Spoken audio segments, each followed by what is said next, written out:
Good morning, all. At this time, I will call to order the meeting of the Audit and Finance Committee. Our first order of business on our agenda is approval of our December 2nd meeting minutes.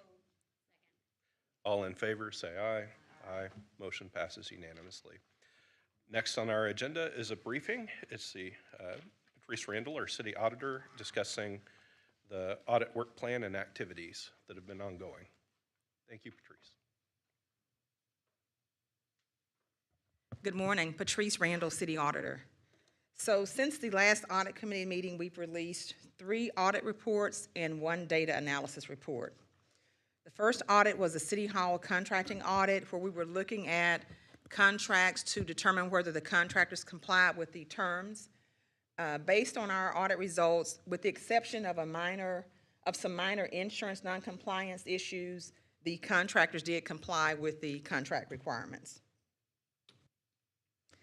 We audited the Fort Worth Housing Finance Corp., and the purpose for that audit was to determine whether the expenses were properly reviewed and approved. Based on our test results, they were. We did identify some control weaknesses. One of those was segregated duties. And in that particular instance, we had some expenses where the approver was noted as a under a generic user ID. An example, the approver would have been administrator. So because the user ID was not specific, we couldn't identify who approved the transaction. And so with that, we could not determine whether the duties were segregated. And again, there were only a few of those. We had control issues over the blank check stock, and there was some documentation that did not support the expenditures. Some examples would be for the housing support, the clients were given bus passes, and in some instances, there was no support showing who received X number of bus passes valued at X dollar amount. And then the last one was formal written policies and procedures. And in reference to segregated duties, I will say that the Neighborhood Services Department or the Housing Finance Corp has begun deactivating those generic user accounts or user IDs. And we looked at the mowing contracts. These were not considered findings, but we did recommend that the contract, when they execute subsequent contracts, that they include the entire property address that's being mown, so to include the unit numbers. And we also recommended that they consider competitively bidding those mowing service contracts.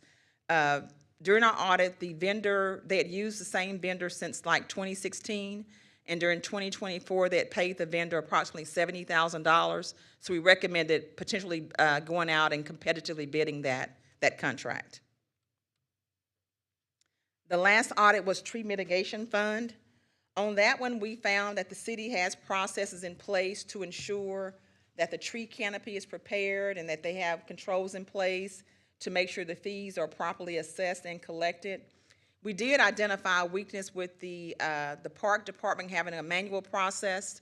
By it being manual, there was less accountability, and an example would be they issue permits, the permits are not pre-numbered.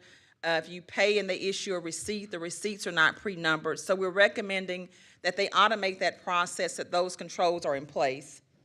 And we also found that the city code was clear in reference to tree mitigation fees that are assessed by the planning department, but they weren't for those that are assessed by the parks department. And so what the park department did is they assessed it based on their standard operating procedures, which were based on a prior ordinance. And so we recommended that just parks and development services get with the city attorney's office and determine whether the ordinance should be updated or revised. Any questions on the audits? And then data analysis, we looked at duplicate payments, which is a routine test.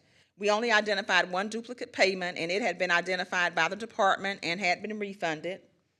We also followed up on a duplicate payment from a prior data analysis report, and that duplicate payment had been refunded. We followed up on hotel occupancy taxes, and in a prior data analysis report, we identified 3 hotels that had not paid their hotel occupancy taxes, and when following up, 2 of those 3 hotels had paid.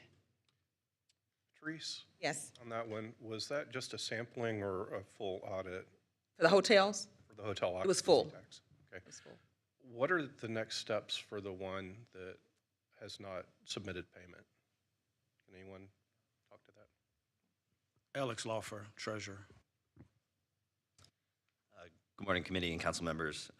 So next steps, we'll continue to coordinate closely with legal to issue delinquency notices with unregistered or non-compliant hotels and continue enforcement remedies in that regard.